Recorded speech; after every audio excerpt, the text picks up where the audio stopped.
Hello everyone, a very warm welcome to this session.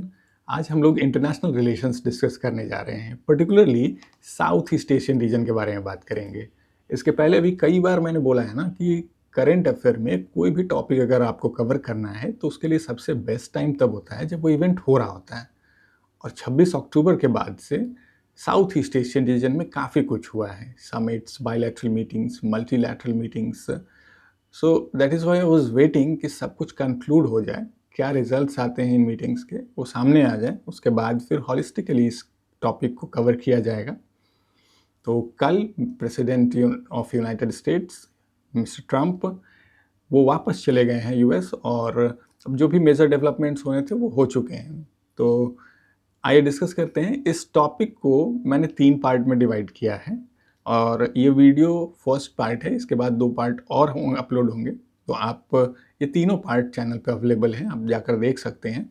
तो first part में हम लोग आसियान क्या है, यानी कि association of south east Asian nation क्या है, इसका क्या इम्पोर्टेंस है जियोपॉलिटिक्स में, और यहाँ पे जो एजेंडा था मीटिंग का उसमें क्या-क्या इम्प्रूवमेंट्स हुए हैं, इसको डिस्कस करेंगे।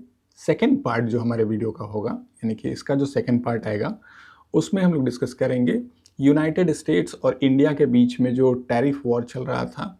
Actually it was not a tariff war चल रहा था चाइना और यूएस के बीच में। लेकिन जो भी सैंक्शंस लगाए गए थे इंडिया के ऊपर या पेनाल्टी था, उसके बारे में डिस्कस करेंगे। थर्ड पार्ट जो वीडियो का होगा उसमें हम लोग डिस्कस करेंगे यूनाइटेड स्टेट्स साउथ कोरिया में क्या कर रहा है, और रशिया और यूएस के बीच में क्या फिर से आर्म्स रेस स्टार्ट होगा, क्या न्यूक्लियर वेपन्स को डेवलप करने का रेस फिर से स्टार्ट होगा, इसके बारे में भी डिस्कस करेंगे। कॉम्प्लिकेटेड ज़रूर है, लेकिन इसको मैंने इस तरह डिज़ाइन किया है कि बिल्कुल बेबी स्टेप्स लेकर बेसिक से स्टार्ट करेंगे, और इस लेक्चर को अटेंड करने के बाद आपको साउथ ईस्ट एशियन रीजन में कभी कोई इशू नहीं आएगा, ऐसा मुझे लगता है। आइए डिस्कस करते हैं। जिस रीजन के बारे में हम लोग बात कर रहे हैं वो रीजन है आसियान, यानी कि साउथ ईस्ट एशियन रीजन में ये कंट्रीज़ हैं। वैसे तो इस कंट्री में मतलब इस जो आसियान ग्रुपिंग में टोटल 10 मेंबर्स थे, लेकिन अभी नया एक मेंबर ऐड हुआ है। आप इस रीजन को पहले देख लीजिए। ये इंडिया है, यहाँ पे नीचे ऑस्ट्रेलिया है, और बीच में ये कंट्रीज़ हैं जिनको साउथ ईस्ट एशियन कहते हैं, क्योंकि एशिया की ये साउथ ईस्टर्न पार्ट में लोकेटेड है, ठीक है, इसलिए साउथ ईस्ट। और ये कंट्री है तिमोर लेस्ते। ये एक नया मेंबर बना है आसियान में, इसका नाम आप ध्यान में रखेंगे। अगर आप चाहें तो इसका नोट्स बनाएं, मैं तो रिकमेंड करूंगा कि आप ज़रूर नोट्स बनाएं, क्योंकि यहाँ काफ़ी कुछ डिस्कस किया जाएगा जो एग्ज़ाम रेलेवेंट है, ठीक है। ये साउथ चाइना सी है, और ये मेंबर्स हैं जहाँ पे आपको दिख रहे हैं Vietnam, Philippines, Indonesia, Singapore, Malaysia, है ना, थाईलैंड, म्यांमार। तो हम अभी डिटेल में डिस्कस करेंगे। ये म्यांमार है, म्यांमार में सिविल वॉर चल रहा था 2021 में, फिर वहाँ पे मिलिट्री हुंता ने पावर एक्वायर कर लिया था। फिर यहाँ पे कंबोडिया और थाईलैंड के बीच में बॉर्डर डिस्प्यूट्स थे, उसके बारे में भी कुछ एजेंडा था जो अपग्रेड किया गया है। फिर तिमोर लेस्ते का मैंने बताया कि ये एक 11th मेंबर है आसियान का, उसके पहले 10 मेंबर्स थे। यहाँ ताइवान है। साउथ चाइना सी का जो डिस्प्यूट है उसके बारे में डिस्कस करेंगे। तो आइए स्टार्ट करते हैं इस सेशन को। सबसे पहले आसियान के बारे में ये 47th समिट था, 47th समिट था आसियान का, association of south east Asian Nations, ठीक है। ये कब हुआ था? 26 अक्टूबर से 28 अक्टूबर तक। इसको चेयर किसने किया था? अनवर इब्राहिम। अनवर इब्राहिम ये कौन है? ये मलेशिया के प्राइम मिनिस्टर हैं, इन्होंने इसको चेयर किया था। और इसका जो थीम था वो क्या था? Inclusivity and sustainability. Inclusivity and sustainability, ठीक है। ये कुछ फैक्चुअल इंफॉर्मेशन है। आसियान 47 समिट है, ये अनवर इब्राहिम जो कि वहाँ प्राइम मिनिस्टर हैं उनके द्वारा हेड किया गया था। थीम वहाँ का इंक्लूसिविटी एंड सस्टेनेबिलिटी था। और ये 26 से 28 तारीख तक हुआ था। आसियान ग्रुपिंग के बारे में हम समझ लेते हैं। आसियान ग्रुपिंग वैसे बनाया गया था 1967 में। 1967 में 5 मेंबर्स के द्वारा बनाया गया था। कौन कौन थे वो लोग? इंडोनेशिया, मलेशिया,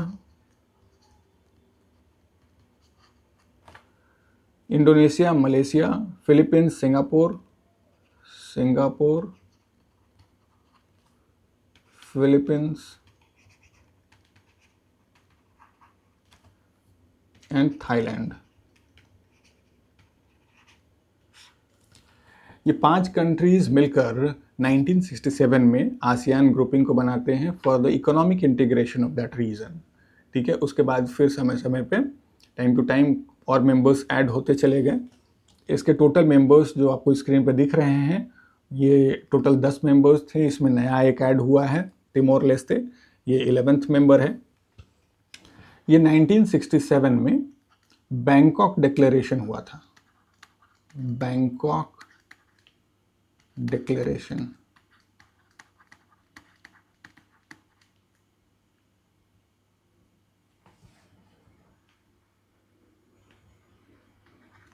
बैंकॉक डिक्लेरेशन हुआ था, उसके तहत इस ग्रुपिंग, आसियान ग्रुपिंग को बनाया गया था। इसके मेंबर्स आपको स्क्रीन पे दिख रहे हैं। और इसका हेडक्वार्टर कहाँ पे है?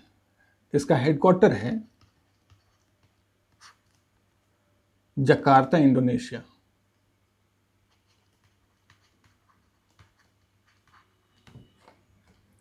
जकार्ता जो इंडोनेशिया में है, वहाँ पे इसका हेडक्वार्टर है। तो फैक्चुअल इंफॉर्मेशन क्या आया हमारे पास? इसका जो हेडक्वार्टर है वो जकार्ता में है। ये बैंकॉक डिक्लेरेशन के तहत 1967 में बनाया गया था 5 मेंबर्स के द्वारा। और अभी जो 47 समिट हो रहा है, ये मलेशिया में हो रहा है, कुआलालंपुर में। ठीक है,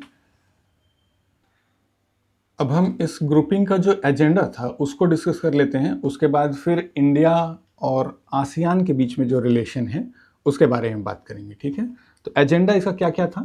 फर्स्ट था जो म्यांमार का लोकेशन आपको मैप पर दिखा था।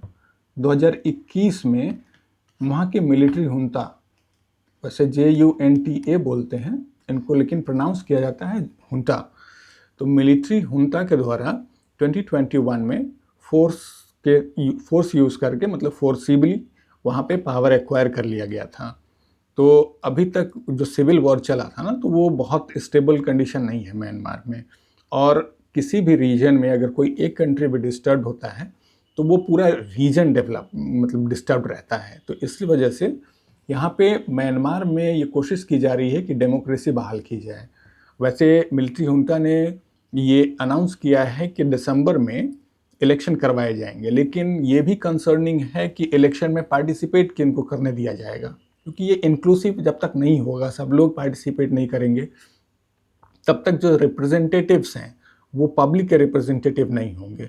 जैसे पाकिस्तान में होता है, जो आर्मी जनरल्स होते हैं वो किसी के द्वारा इलेक्ट नहीं किए जाते हैं और बहुत जो पावर है वो उनके हाथ में होता है। प्राइम मिनिस्टर्स बहुत कम डिसाइड कर पाते हैं। तो इसी तरह का कोई सिचुएशन म्यांमार में ना हो, ये कंसर्न है आसियान कंट्रीज़ के लिए।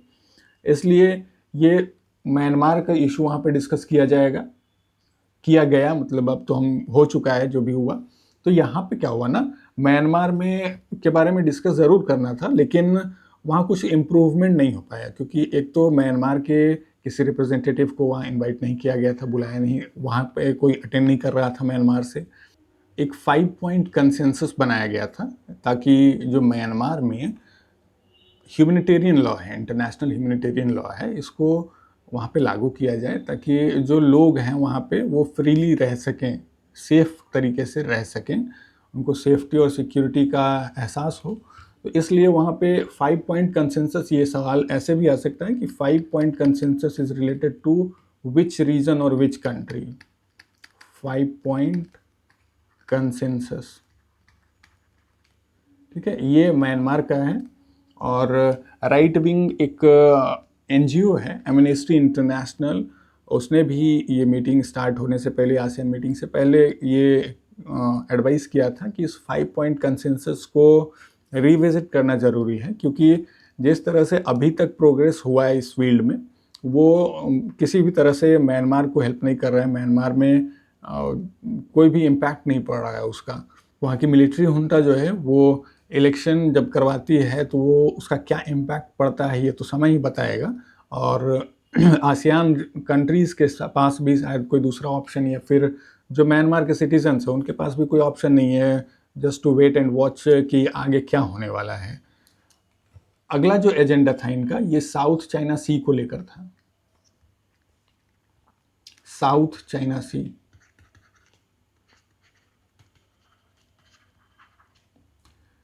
साउथ चाइना सी में ना बहुत सारे कंट्रीज़ हैं जिनका जो डिस्प्यूट है, जैसे जो लैंड एरिया होता है, जैसे ये कंट्री है एक और ये एक कंट्री है, तो जो इस कंट्री का टेरिटरी होगा वाटर में 12 नॉटिकल माइल्स का होता है। उसके बाद फिर इंटरनेशनल वाटर्स भी शुरू होते हैं। तो यहाँ क्या है ना, साउथ चाइना सी में ना बहुत सारी कंट्रीज़ बिल्कुल नज़दीक नज़दीक पे हैं। यहाँ है कोई यहाँ है, कोई यहाँ पे है।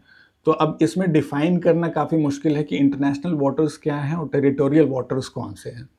ठीक है, तो इसकी वजह से यहाँ पे डिस्प्यूट चलता रहता है। ये साउथ चाइना सी अगर आप इसको मानेंगे तो यहाँ पे इसलिए डिस्प्यूट है कि ये डिसाइड नहीं किया जा रहा है कि किसके टेरिटरी में ये पड़ता है, और इस वजह से झगड़ा चल रहा है। अब इसमें कौन कौन से कंट्रीज़ हैं, तो इसमें हैं, मैप पे मैंने आपको दिखाया था, एक बार फिर मैं आपको दिखा देता हूँ। देखिए यहाँ पे ये साउथ चाइना सी है, ये ताइवान है, वियतनाम है, फिलीपींस है, सिंगापुर है, ठीक है, ये ब्रूनी है। बाकी जो कंट्रीज़ हैं जैसे मलेशिया है, म्यांमार है, या इंडोनेशिया है, या फिर इधर तिमोर लेस्ते हुआ, ठीक है, ये कंट्रीज़ दूर में हैं, लेकिन साउथ चाइना के डायरेक्ट इन्फ्लुएंस में 4-5 कंट्रीज़ ही हैं। तो इसकी वजह से बहुत सारे ऐसे कंट्रीज़ हैं जो या तो चाइना के फेवर में है, मतलब चाइना के साथ उनका कोई बेनिफिट जुड़ा हुआ है, तो इस वजह से इस मुद्दे को ज़्यादा नहीं उठाया जाता है, या फिर डायरेक्टली इन्वॉल्वमेंट नहीं है, मतलब उनको कोई फ़ायदा नहीं होने वाला है साउथ चाइना सी से। तो इस वजह से ये भी एक फंसा हुआ मुद्दा रहता है, क्योंकि इसमें भी एक कोड ऑफ कंडक्ट डिज़ाइन किया गया था। कोड ऑफ कंडक्ट,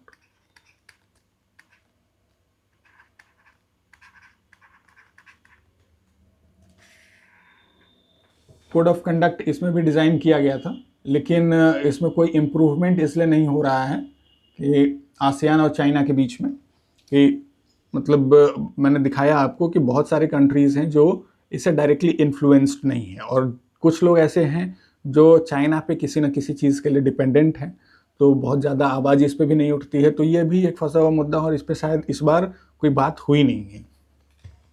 दूसरा जो तीसरा, फर्स्ट म्यांमार बताया मैंने, सेकेंड साउथ चाइना सी, थर्ड जो था वो ट्रेड के बारे में था, क्योंकि मैंने बताया आसियान का जो ग्रुपिंग है इसको बनाया ही गया था इकोनॉमिक इंटीग्रेशन के लिए उस रीजन के, तो इसमें ट्रेड काफ़ी बड़ा मुद्दा है। तो बायलैटरल्स जो ट्रेड अग्रीमेंट होते हैं उसको शॉर्ट में हम लोग बोलते हैं बीटीए, बायलैटरल ट्रेड अग्रीमेंट। ये टर्म आगे आने वाले सेशंस में काफ़ी फ्रीक्वेंटली यूज़ किया जाएगा, तो आप इसको इसी तरह याद रखेंगे, बीटीए मतलब बायलैटरल ट्रेड एग्रीमेंट। तो वहाँ पे वो ट्रेड एग्रीमेंट्स कंट्रीज़ के बीच में हुए, ठीक है। और जो टैरिफ वॉर चल रहा था ना यूएस और चाइना के बीच में, उसके बारे में हम लोग डिस्कस करेंगे अभी सेकेंड पार्ट में, ठीक है। गाज़ा के बारे में आपने सुना होगा, गाज़ा में जो इज़राइल और पैलेस्टाइन का इशू चल रहा था, जिसमें पीस अग्रीमेंट भी साइन हुआ था, बट उसका कोई महत्व है नहीं, क्योंकि इसके पहले भी कई बार पीस अग्रीमेंट्स हुए हैं पैलेस्टाइन और इज़राइल के बीच में। अभी इस बार जो हुआ, इतना एडवर्टाइज़ किया गया ट्रंप के द्वारा कि नहीं अब फाइनल कंक्लूड हो गया, ये वॉर नहीं होगा अब, लेकिन अभी 2 दिन पहले फिर उन्होंने वो पीस एग्रीमेंट होने के बाद इज़राइल ने वहाँ पे गाज़ा पे अटैक किया है। तो इसका कोई महत्व ज़्यादा है नहीं। मुस्लिम कंट्री जो आसियान में है वो इंडोनेशिया और मलेशिया है, ठीक है, इंडोनेशिया एंड मलेशिया। अब ये जो लड़ाई है ना इज़राइल और गाज़ा के बीच में, तो इज़राइल आपको पता है कि ज्यूज़ हैं वहाँ पे, यहूदी, और गाज़ा, हमास या फिर पैलेस्टाइन, ये मुस्लिम कंट्रीज़ हैं। तो यहाँ पे जो मुस्लिम कम्युनिटी है ये पैलेस्टीनियंस को सपोर्ट करता है, ठीक है, इंडोनेशिया और मलेशिया। तो ये जो आसियान मीटिंग होने वाला था जिस वेन्यू पे, वहाँ पे भी प्रोटेस्टर्स अपना प्रोसेसन दिखा रहे थे वहाँ पे, और फिर वहाँ के लोकल अथॉरिटीज़ ने उनको हटाया था वहाँ से। तो ये भी आपको ध्यान में रखना चाहिए कि साउथ ईस्ट एशिया में इंडोनेशिया और मलेशिया जो है ये रेडिकल मुस्लिम कंट्रीज़ हैं और बहुत ज़्यादा इंक्लाइंड हैं। यहाँ पे मुस्लिम लॉ भी काफ़ी हार्ड होता है, और मतलब ऐसा भी देखा जाता है कि वहाँ के जो नॉन मुस्लिम कम्युनिटीज़ हैं उनको परसिक्यूट करना, किडनैप करना, फोर्सफुली उनका शादी करवा देना मुस्लिम से, या फिर कन्वर्जन, ये सब चीज़ें भी देखी जाती हैं। तो खैर ये दूसरा मुद्दा है। तो गाज़ा के बारे में भी हम समझें कि अभी मतलब जो ट्रेड एग्रीमेंट हुआ था वो किसी काम का ट्रेड एग्रीमेंट नहीं था, सॉरी पीस एग्रीमेंट नहीं था, पीस अकॉर्ड, क्योंकि अभी फिर से वहाँ पे वो सिचुएशन क्रिएट हो गया है। तो अब ये देखना होगा कि ट्रंप उस पर कैसे रिएक्ट करते हैं, क्योंकि ये पूरा जो क्रेडिट था वो उन्होंने ही लिया था पीस अकॉर्ड करने का। एक आपको अभी मैंने बताया था थाईलैंड और कंबोडिया के बीच में जो बॉर्डर डिस्प्यूट हो रहा है, थाईलैंड कंबोडिया, थाईलैंड और कंबोडिया के बीच में जो बॉर्डर डिस्प्यूट हो रहा है, इसके लिए भी अग्रीमेंट साइन होना था, पीस अकॉर्ड साइन होना था। तो अब ट्रंप बीइंग ट्रंप, उन्होंने एक कंडीशन रख दिया कि आसियान समिट में तभी पार्टिसिपेट करेंगे जब ये पीस अकॉर्ड जो साइन होना है थाईलैंड और कंबोडिया के बीच में, इसका जो हेड है वो ट्रंप को रखा जाएगा, और इसमें चाइनीज़ को दूर रखना है। तो ये जो मीटिंग हुआ, पीस अकॉर्ड साइन किया गया, तो ये अनवर इब्राहिम जो मलेशिया के प्राइम मिनिस्टर हैं, प्राइम मिनिस्टर अनवर इब्राहिम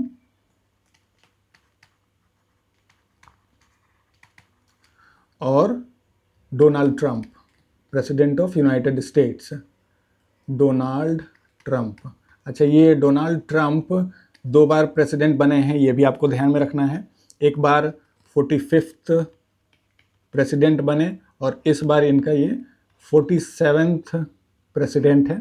तो दोनों नंबर सेम है, 47th आसियान समिट में 47th president of United states को बुलाया गया, और उन्होंने यही कंडीशन रखा था इस समिट को अटेंड करने का कि अगर पीस अकॉर्ड साइन होता है तो इसका चेयर प्रेसिडेंट ट्रंप और अनवर इब्राहिम जो मलेशिया के प्राइम मिनिस्टर हैं उन्हीं के अंदर होगा, और इससे चाइनीज़ को दूर रखना है। तो ये पर्टिकुलर कंडीशन था, तभी वो आसियान समिट को अटेंड करेंगे।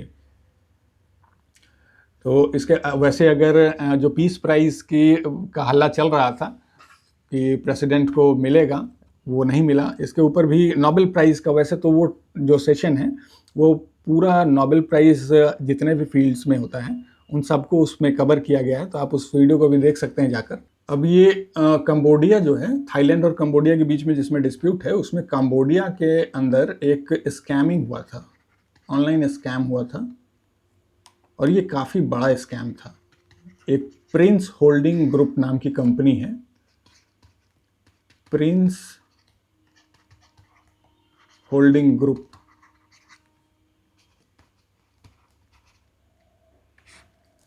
प्रिंस होल्डिंग नाम की एक कंपनी है, इसके द्वारा ये स्कैम किया गया था, और इसमें वहाँ के जो इन्फ्लुएंशियल लोग हैं, मिनिस्टर्स हैं, वो लोग इसमें शामिल थे।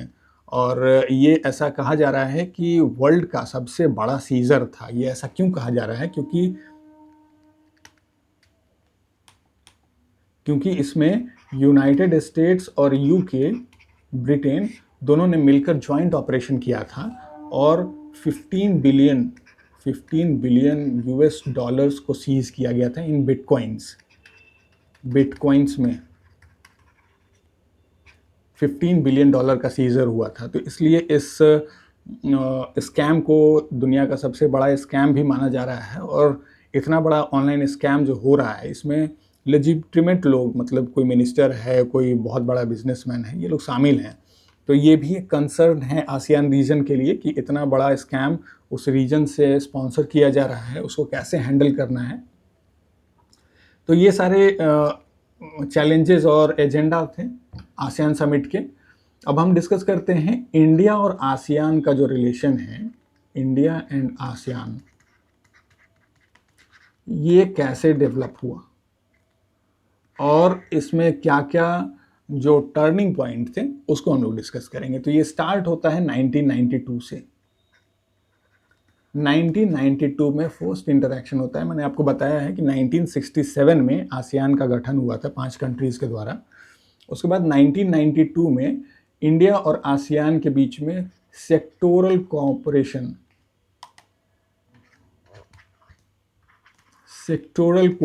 लेवल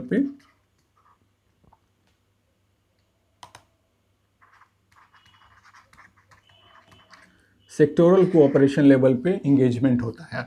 अब ये सेक्टोरल कोऑपरेशन या फिर स्ट्रैटेजी कोऑपरेशन या फिर बायलैटरल ट्रेड में भी होता है। काफ़ी तरह के लेबल्स होते हैं। मैंने पहले सेशन में करंट अफेयर में जब सेशन लिया है उस वक्त ये सब चीज़ें डिस्कस की हैं।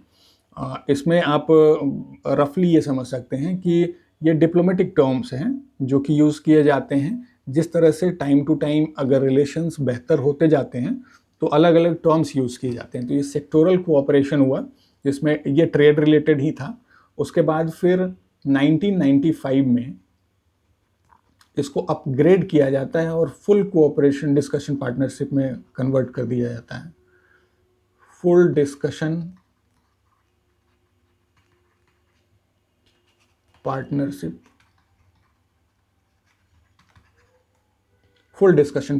में इसको कन्वर्ट कर दिया जाता है। मैंने आपको बताया कि आसियान में अभी टोटल प्रेजेंटली 11 मेंबर्स हैं, तिमोर लेस्ते को ऐड करने के बाद। बाकी इसके अलावा भी बहुत सारी कंट्रीज़ हैं जो अटेंड कर रहे हैं, जैसे यूनाइटेड स्टेट्स है, कनाडा है। तो ये सब कंट्रीज़, या फिर इंडिया को भी इनवाइट किया गया था बट इंडियन प्राइम मिनिस्टर वहाँ पे नहीं गए थे, वो ऑनलाइन मीटिंग को अटेंड कर रहे थे। तो हम लोग कैसे अटेंड कर रहे हैं जब उस संगठन के मेंबर नहीं हैं, तो क्यों कैसे कर रहे हैं? तो ये इसी तरह का स्टेटस है, जो डिप्लोमेटिक स्टेटस है वो दिया जाता है। और ऐसे कंट्रीज़ को ऑब्जर्वर नेशन बोला जाता है। कुछ होते हैं जो मेंबर नेशंस होते हैं, मेंबर कंट्रीज़ होते हैं, और जो उसके अलावा कंट्रीज़ पार्टिसिपेट करती हैं उसमें, उनको ऑब्जर्वर नेशंस बोला जाता है। तो उसी हैसियत से यूनाइटेड स्टेट्स भी उसमें शामिल हुआ था। उसके बाद 1996 आता है।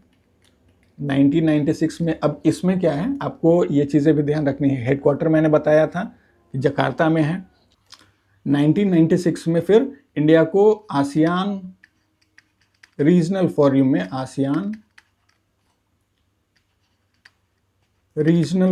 में ऐड कर लिया जाता है। अब इससे आप आसियान का जो स्ट्रक्चर है, सिस्टम का स्ट्रक्चर है, उसको भी समझ सकते हैं। हेडक्वार्टर मैंने बताया था जकार्ता में है। उसके बाद ये आसियान रीजनल फॉरम है, यहाँ पे डिस्कशंस होते हैं मिनिस्टर लेवल के। उसके बाद आसियान काउंसिल है, कोऑर्डिनेटिंग काउंसिल, जो मीटिंग्स होते हैं, समिट्स होते हैं, उनको कोऑर्डिनेट करने के लिए काउंसिल बनाया हुआ है। तो 3 लेवल का ये ऑर्गेनाइजेशन है। एक सेक्रेटेरिएट है जहाँ पे हेडक्वार्टर है, एक फॉरम है जो डिस्कस करता है, और एक कोऑर्डिनेटिंग काउंसिल है। तो 1996 में आसियान रीजनल फॉरम में इंडिया को इंडक्ट कर लिया जाता है। उसके बाद इसका अपग्रेड कर दिया जाता है 2002 में समिट लेवल रिलेशनशिप्स पे। 2002 में आसियान और इंडिया समिट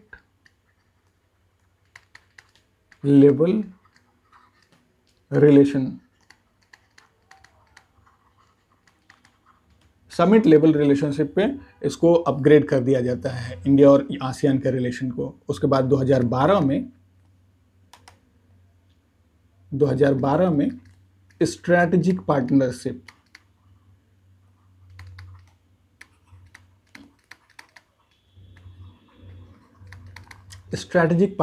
के लेवल पे इसको अपग्रेड कर दिया जाता है। तो इस तरह से इंडिया और आसियान के रिलेशंस इवॉल्व हुए हैं समय के साथ। और स्ट्रैटेजिक पार्टनरशिप में ये भी होता है कि कुछ डिफेंस कोऑपरेशन होते हैं, ठीक है। क्योंकि इंडिया का इंटरेस्ट और जो इंगेजमेंट है, अगर इंडिया वहाँ पे अपना प्रेजेंस नहीं रखेगा तो चाइना का जो एक्सपेंशनिस्ट पॉलिसी है उसके तहत चाइना तो के लिए तो वो एक बहुत गोल्डन अपॉर्चुनिटी है, क्योंकि छोटी-छोटी कंट्रीज़ हैं, तो उसको काउंटर करना उनके लिए मुश्किल है। और अगर चाइना ने अपना पूरा इन्फ्लुएंस उस रीजन पे बना लिया, तो फिर वो इंडिया के लिए अच्छा नहीं होगा, इंडिया के इंटरेस्ट के लिए अच्छा नहीं होगा। तो इसलिए इस तरह के रिलेशंस बनाना ज़रूरी होता है। अभी हमने देखा आसियान जो मीटिंग हुआ है उसमें क्या-क्या एजेंडा था, क्या प्रॉब्लम्स है उस रीजन में। अब हम देखेंगे second chapter of this series will be about east Asia summit, जहाँ पे हमारे फॉरेन मिनिस्टर एस जयशंकर ने पार्टिसिपेट किया। फिर इंडिया और यूएस के बीच में ट्रेड रिलेशंस क्या हैं, उसमें क्या-क्या प्रॉब्लम्स हैं। यूएस और चाइना के बीच में जो ट्रेड वॉर हुआ है उसमें क्या इम्प्रूवमेंट हुआ है, उसको सेकेंड पार्ट में हम डिस्कस करेंगे। चलिए डिस्कस करते हैं उसके बारे में।